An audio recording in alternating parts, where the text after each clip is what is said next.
Muy buenos días, hermanos, hermanas y amigos en Cristo. Gracias por estar con nosotros en esta nueva lectura bíblica matutina. Vamos a dar lectura al capítulo 24 del versículo 1 al 22. Mientras usted ubica la lectura en su Biblia o se prepara para abrir sus oídos y su corazón, le enviamos un cordial saludo donde quiera que se encuentre, ya sea por la mañana, a mediodía o por la noche, ya sea que se encuentre también realizando sus actividades o se dirija a realizar sus tareas en este día. Deseamos que Dios le bendiga rica y abundantemente. En este capítulo que vamos a leer es uno de los capítulos que nos enseña cuál debe ser nuestra respuesta hacia el mal que nos hacen. Quiero pedirle que ponga mucha atención a esta lectura. La palabra de Dios dice: Cuando Saúl volvió de perseguir a los filisteos, le dieron aviso, diciendo: He aquí, David está en el desierto de Engadi. Y tomando Saúl 3,000 hombres escogidos de todo Israel, fue en busca de David y de sus hombres por las cumbres de los peñascos de las cabras monteses.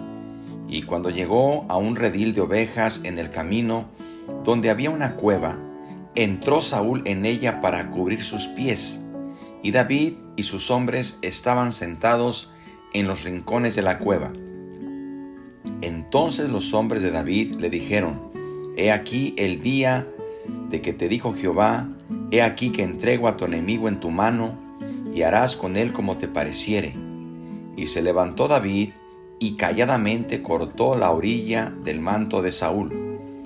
Después de esto se turbó el corazón de David, porque había cortado la orilla del manto de Saúl, y dijo a sus hombres: Jehová me guarde de hacer tal cosa contra mi señor, el ungido de Jehová, que yo extienda mi mano contra él, porque es el ungido de Jehová.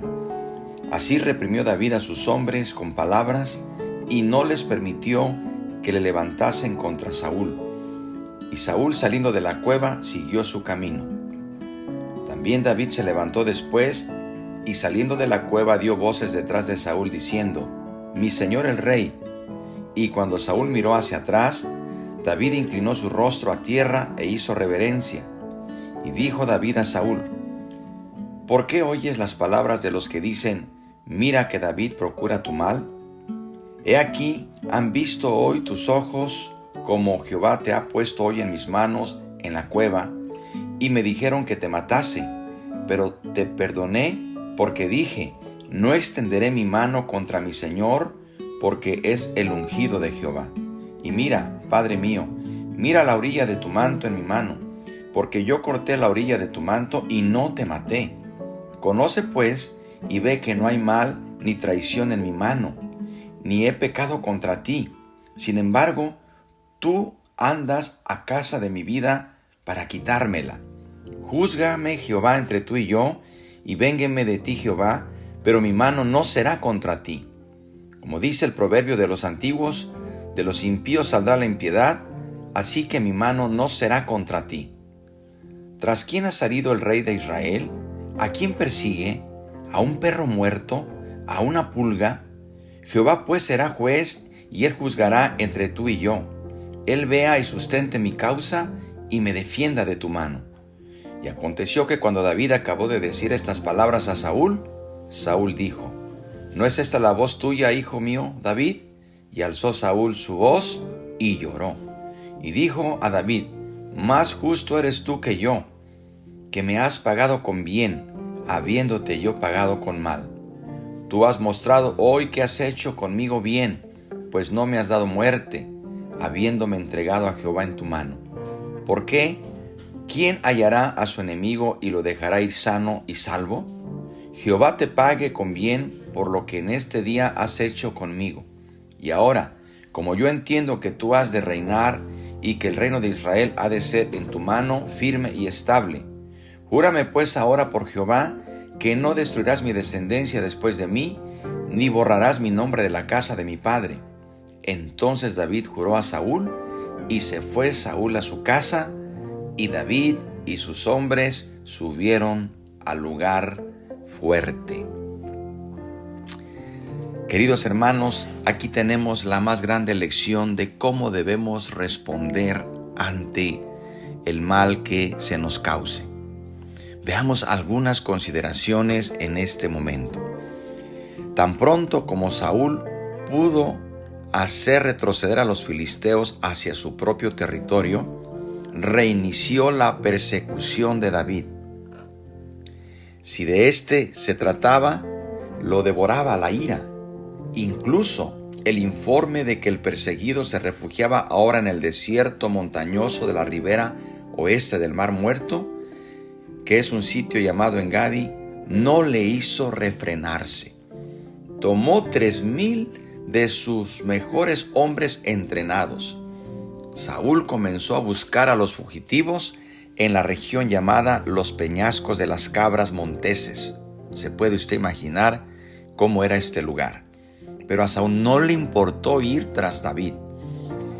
Aquí se encuentra una bella corriente de agua, la llamada Fuente de las Cabras, que salta desde un alto risco para caer unos 180 metros y dando lugar al chocar con las rocas a un hermoso oasis.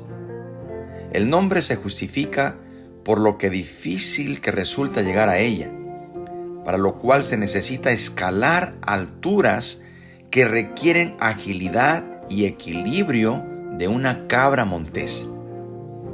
Las numerosas cuevas de piedra caliza que salpican el lugar lo hacían el sitio perfecto para el escondite de David. Ahí encontraba abrigo, agua y una posición altamente ventajosa que permitía ver por adelantado al enemigo que se aproximara.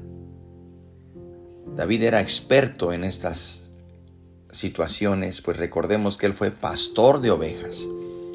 Ahora notamos que el propio Saúl participaba de la cacería humana y eso le pudo costar la vida, escalando esas montañas rocosas peligrosas. Pero él tenía que satisfacer su ira, quería ver a David muerto. Así que en este empeño se dirige a una cueva y entró en esa cueva para poder tomar un descanso. Esta cueva era una especie de área cubierta donde los pastores podían resguardar a sus ovejas durante la noche. Y ahí tomó un descanso Saúl. Pero no se percató que David y al menos algunos de sus hombres estaban escondidos en sitios más recónditos del mismo lugar. La posición de Saúl era en extremo vulnerable. Estaba prácticamente en las manos de David. Y pensar que él mismo se había metido en esa posición. David no tuvo que buscarlo. Saúl prácticamente se entregó en las manos de David sin saberlo. Pero volvemos nuevamente a recordar, hermanos, que todo esto estaba en el plan perfecto de Dios para que las cosas que venían se fueran dando lugar para que David tomara el reino. Queridos hermanos, hagámonos una pregunta muy importante en este momento. Hagamos un momento de reflexión. ¿Qué hubiéramos hecho nosotros estando en el lugar de David? Sus acompañantes lo presionaron para que aprovechara al máximo la oportunidad para desquitarse. Incluso le sugirieron que Dios lo estaba alentando para que le diera su merecido a Saúl. ¿No era esto lo que Dios tenía en mente cuando dijo: yo entrego a tu enemigo en tus manos y harás con él como te parezca? Pero por lo que sabemos, Dios no había dicho nada como eso. Un asunto recurrente en su palabra es: cuando se trata de quienes nos han hecho daño, no nos corresponde a nosotros emparejar la cuenta. Dios declara: mía es la venganza y la retribución. David sabía que lo que sus servidores le aconsejaban no venía exactamente de Dios. Sabía que Saúl era todavía el rey y que le debía lealtad bajo Dios. aunque no podía olvidar todo lo que le había hecho pasar. Mientras Saúl estaba de espaldas a él, David se deslizó silenciosamente y le cortó un trozo a su manto. Al leer esto, queridos hermanos, podemos imaginar una conversación nuestra con David en la que diríamos asombrados: ¿dónde está el problema? Esto no es desquite. Esto no es una venganza. Quitarle un poco del borde de su manto a Saúl para que se sienta un poco incómodo en público no paga todo lo que te ha hecho pasar. Cualquiera diría esto y aconsejaría esto o reaccionaría así. Queridos hermanos, pero David tiene el mérito de no haber visto las cosas de esa manera. Tan pronto volvió a poner la espada en su vaina, comenzó a sentir incluso remordimientos de conciencia de haberle cortado un pedazo de tela a su manto. Jehová me guarde de hacer tal cosa contra el Señor, el ungido de Jehová. Queridos hermanos, David entiende algo que nosotros tenemos que entender y que nos cuesta mucho trabajo entender. Dios quita y Dios pone. Dios levanta y Dios derriba. Dios humilla y Dios exalta. A Él le corresponden estas cosas porque Él es el Señor y dueño de todo. Pero hermanos, David también nos enseña que no era como tantos que comparan sus pequeñas acciones con los males mayores que han sufrido y concluyen que era justo que actuara como lo hicieron. Como a David, la conciencia nos debe molestar cuando respondemos en ira o decimos cosas que hieren y lastiman. Nuestras represalias pudieran parecernos menores en comparación con los males que hemos recibido, pero esas pequeñas acciones también deshonran a Dios. David sabía eso y sintió en su conciencia la reprobación de Dios por lo que había hecho, de modo que reprendió a sus hombres y se negó a permitirles que atacaran a Saúl. El diálogo debió haber sido tenso, y algunos pudieron pensar que el jefe actuaba neciamente al desaprovechar la oportunidad. No obstante, David se mantuvo en su posición, insistiendo en que se debía regir por principios justos y que los propósitos de Dios no se benefician de las venganzas de los hombres. Podemos recordar en la lectura que cuando Saúl abandonó la cueva, David le siguió a cierta distancia, sosteniendo en la mano la parte que había cortado del manto real. Imaginémonos la sorpresa de Saúl cuando oyó que a sus espaldas le llamaban por su nombre. Se dio la vuelta y repentinamente, y allí estaba David, inclinándose delante de él, rostro en tierra, sintiéndose tan mal por su acto de venganza que anhelaba confesar su maldad de haberle cortado un pedazo de tela a su manto. Pero igualmente estaba ansioso de poner las cosas en claro. Esto es diferente. David quería poner las cosas en claro que no tenía nada en contra del rey. Y le dice: ¿por qué escuchas las palabras de los que dicen, mira que David procura tu mal? Reconoce pues que no hay mal ni traición en mis manos, ni he pecado contra ti. Sin embargo, tú andas a casa de mi vida para quitármela. Queridos hermanos, no es nuestro trabajo andar rectificando los males que hemos sufrido, sin que ello signifique que debamos retirarnos a una cueva para sufrir en silencio. Como David, deseamos aclarar las cosas y sería de ayuda hacer saber que nuestra conciencia está tranquila y poder decir como David: juzgue Jehová entre tú y yo. Saúl observó a David con la pequeña parte de su manto en la mano. Escuchó sus palabras y probablemente se sonrojó. Lloró en alta voz y dijo: más justo eres tú que yo. Lo que equivale a decir: David, tú eres mejor persona que yo.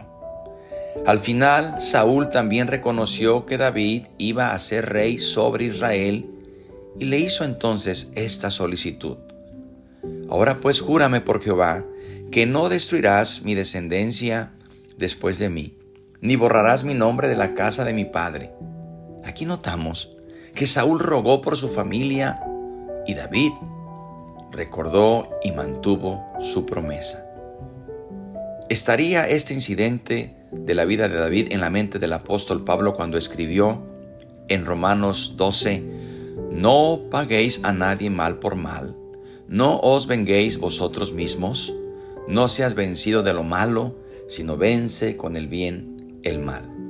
Queridos hermanos, aquí encontramos esta enseñanza que debemos recordar, que Dios es el que toma justicia y que ciertamente no tenemos todos nosotros razones para perdonar y olvidar los males que hemos sufrido en el pasado.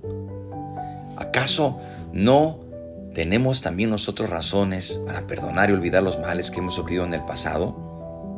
Solamente recordemos el perdón de Dios en Jesucristo, es lo que hace posible. ¿Haríamos menos nosotros que Jesucristo, que dijo: Padre, perdónalos porque no saben lo que hacen?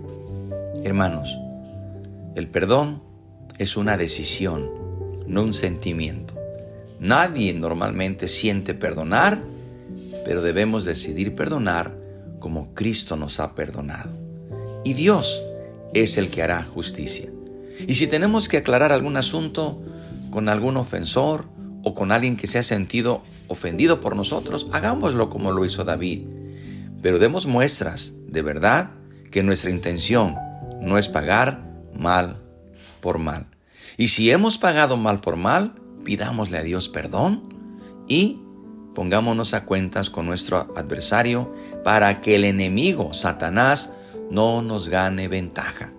Porque donde hay falta de perdón, hay toda clase de maldad. Oremos al Señor en esta mañana.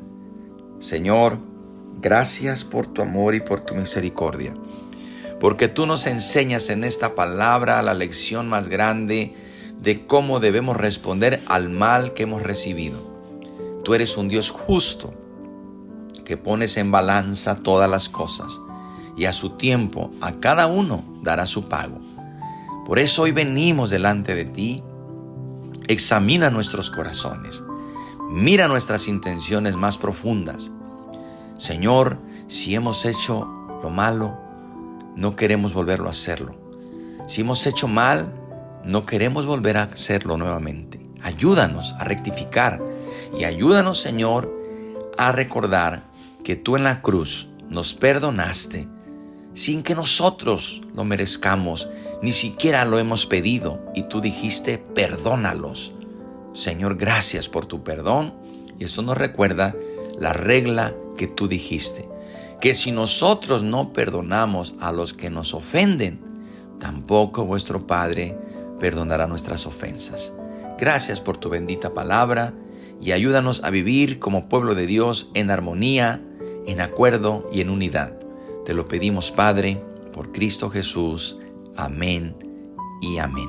Que Dios le bendiga, hermano. Ánimo, Dios está con nosotros. Envíenos sus peticiones de oración, sus saludos, y que tenga usted un día bendecido. Recuerde que Dios está con nosotros. Aquí le esperamos el día de mañana a la misma hora para continuar con nuestra siguiente lectura bíblica matutina. Por lo pronto deseo que la paz de Dios sea con cada uno.